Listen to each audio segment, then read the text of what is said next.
Hello wise people, saya Vian. Coronavirus menimbulkan banyak sekali pertanyaan dan spekulasi yang belum terjawab secara pasti hingga saat ini. Dari mana sebenarnya asal mula virus ini, dan bagaimana virus ini menyebar? Siapa yang menyebarkannya dan benarkah faktanya sesuai dengan yang dikatakan media selama ini? Karena skenario dunia saat ini selalu digiring kepada penularan melalui hewan yaitu kelelawar atau ular. Dan wabah ini dimulai dari Huanan Seafood Market, kota Wuhan, China. Namun di balik informasi tersebut, ternyata ada spekulasi yang menyatakan bahwa virus ini diduga berasal dari kebocoran laboratorium biochemical yang ada di kota Wuhan. Benarkah virus ini sebenarnya adalah senjata biologis? Hingga video ini dibuat sudah terdapat sekitar 4.474 orang yang terjangkit oleh coronavirus dan akan terus bertambah. Bahkan 107 orang sudah dinyatakan meninggal dunia. Apakah benar jumlahnya hanya sekitar 4.000-an orang saja? Sedangkan beredar sebuah video dari warga Wuhan yang menjadi salah satu perawat menyatakan bahwa sebenarnya sudah ada 90.000 orang telah terjangkit coronavirus. Sebelum akhirnya video yang viral di dunia maya ini dihapus oleh otoritas setempat yang terkesan menutupi fakta. Bahkan salah satu pakar dari Inggris yaitu Profesor Neil Ferguson nampak sepakat bahwa dia memprediksi saat ini sebenarnya sudah ada sekitar 100.000 orang yang terjangkit oleh virus ini namun masih belum teridentifikasi. Dan menurutnya ini semua barulah sebuah permulaan. Bahkan sumber berita lain menyatakan bahwa ini adalah bentuk politisasi penyakit, di mana secara mengejutkan, ternyata coronavirus sebenarnya sudah ditemukan oleh seorang dokter berkebangsaan Mesir yaitu Dr. Ali Muhammad Zaki 7 tahun yang lalu. Namun informasi itu akhirnya juga di-take down oleh pemerintah Arab Saudi hingga berakhir ke pemecatan Dr. Zaki dari salah satu rumah sakit di Saudi. Karena mengirimkan sampel virus baru ini ke laboratorium virologi di Belanda, dan dalam tanda kutip melangkahi pemerintah Saudi sendiri. Mungkin karena kepentingan politis bahwa antidot sebuah penyakit itu punya nilai yang sangat tinggi. Sebenarnya masih banyak juga video-video lain yang telah dihapus oleh otoritas setempat yang menyangkut seberapa parahnya situasi yang sebenarnya terjadi di Wuhan. Apakah benar ini semua skenario yang diangkat untuk menutupi sebuah rahasia besar yang ada di balik tirai? Bahwa coronavirus yang saat ini menyebar diduga sumbernya berasal dari laboratorium biokimia yang ada di Wuhan Institute of Virology yang berada di dekat dengan lokasi awal penyebaran. Ditambah sebuah konspirasi yang dinyatakan oleh seorang saintis asal Rusia bahwa SARS dulu juga pernah menjadi wabah global sebenarnya adalah virus buatan manusia yang memang disengaja. Wuhan Institute of Virology adalah sebuah laboratorium besar milik Tiongkok yang punya standar patogen level 4. Ini adalah status dari sebuah laboratorium yang boleh menangani berbagai biochemical dengan level tingkatan yang paling berbahaya. Mereka juga pernah menangani virus SARS hingga Ebola di laboratorium ini. Bahkan seorang expert dari Israel menduga bahwa epidemi yang terjadi ini berhubungan dengan senjata biologis yang dirahasiakan oleh otoritas setempat. Jadi apakah benar telah terjadi sebuah kecelakaan? Yang anehnya, kenapa epidemi semasif ini justru muncul di momen yang menjadi puncak dari migrasi terbesar di Tiongkok, yaitu bertepatan dengan Tahun Baru Rakyat Tiongkok. Tahukah kamu, Tahun Baru yang diadakan oleh Tiongkok ini sebenarnya adalah migrasi terbesar yang ada di dunia. Dari data terakhir 2018 lalu, disebutkan bahwa terdapat 385 juta warga Tiongkok yang bermigrasi dari satu kota ke kota lainnya.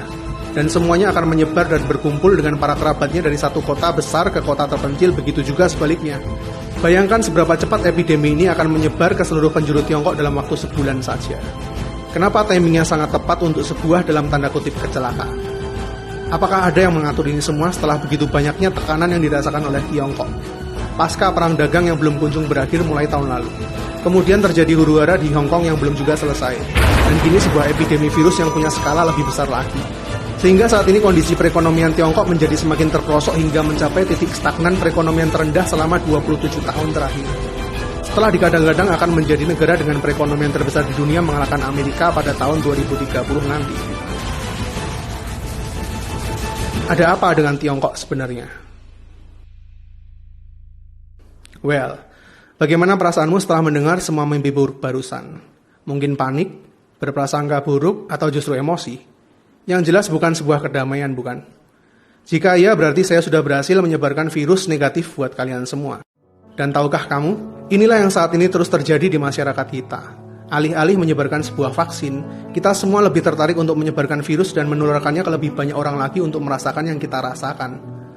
Terlepas dari berita itu salah maupun benar, tapi sebuah message yang baik itu seharusnya memberi sebuah harapan, bukan sebuah kehampaan. Jadi sekarang izinkan saya coba menyampaikannya sekali lagi buat kalian dengan cara yang lebih beradab. Semuanya berawal dari seorang pasien yang mengalami gejala pneumonia dari Wuhan di bulan Desember 2019 lalu, yang kemudian terus merambah ke pasien-pasien lainnya yang mengalami gejala pneumonia dan pernafasan akut. Seiring bertambahnya pasien yang disinyalir berasal dari Wuhan dalam kurun waktu 14 hari ini, pemerintah Tiongkok segera mengambil tindakan untuk segera mengisolir kota Wuhan dengan harapan supaya epidemi ini bisa lebih terkontrol. Sejauh ini pemerintah Tiongkok menunjukkan kesiapannya dalam menangani epidemi ini berkat pengalaman mereka menangani virus SARS pada tahun 2003 lalu. Bahkan sebuah rumah sakit khusus penderita virus ini dengan jumlah 1.000 tempat tidur telah dibuat hanya dalam waktu 6 hari saja. Pemerintah menutup seluruh akses kota Wuhan yang berjumlah 11 juta jiwa ini sementara waktu. Begitu juga dengan 17 kota di sekitarnya sehingga bisa dibilang mereka telah mengisolir 50 juta jiwa supaya menekan epidemi ini. Hingga saat ini Tiongkok berkomitmen untuk memenangkan pertempuran melawan virus ini, yang tentunya bisa dicapai jika semuanya bersatu. Bahkan telah menyediakan dana sebesar 1,6 miliar dolar sebagai dana penanggulangan. Faktanya, meskipun coronavirus ini memiliki kemiripan dengan virus SARS dan MERS yang pernah mewabah sekitar tahun 2003 hingga 2012 lalu, namun coronavirus ini hingga saat ini bisa dibilang tidak seganas kedua virus sebelumnya. Karena hingga video ini dibuat, dari 4.474 pasien yang terjangkit virus ini, total korban jiwanya mencapai 107 orang yang sebagian besar berusia lanjut dan memiliki riwayat penyakit kritis seperti kanker, diabetes, jantung, dan para pasien dengan imunitas rendah. Sehingga virus ini jauh lebih leluasa untuk berkembang. Gejalanya adalah demam, batuk, pilek, dan mengalami sesak napas. Sedangkan data menunjukkan bahwa penderita dengan kondisi tubuh yang lebih fit dapat mengalami kesembuhan. Seperti yang terjadi pada seorang dokter di China yang terinfeksi virus ini namun telah mengalami kesembuhan. Begitu juga dengan beberapa informasi baru lain yang menyatakan bahwa beberapa pasien mereka mulai negatif dari coronavirus setelah dirawat selama 2 minggu.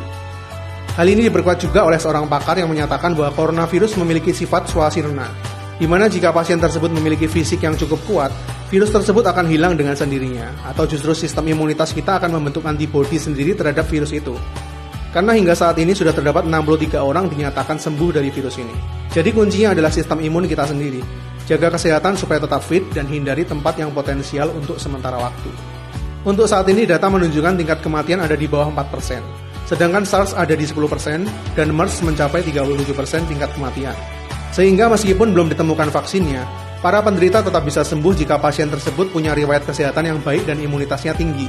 Namun tetap perlu diwaspadai karena penyebaran virus ini tergolong cepat dan dapat menularkan melalui pernapasan, sentuhan maupun mata. Ini adalah data terakhir mengenai coronavirus. Hingga saat ini masih belum ada yang teridentifikasi virus ini menyebar di Indonesia. Dan saya berharap kita semua bisa bersatu dalam doa virus ini tetap dijauhkan dari negara kita.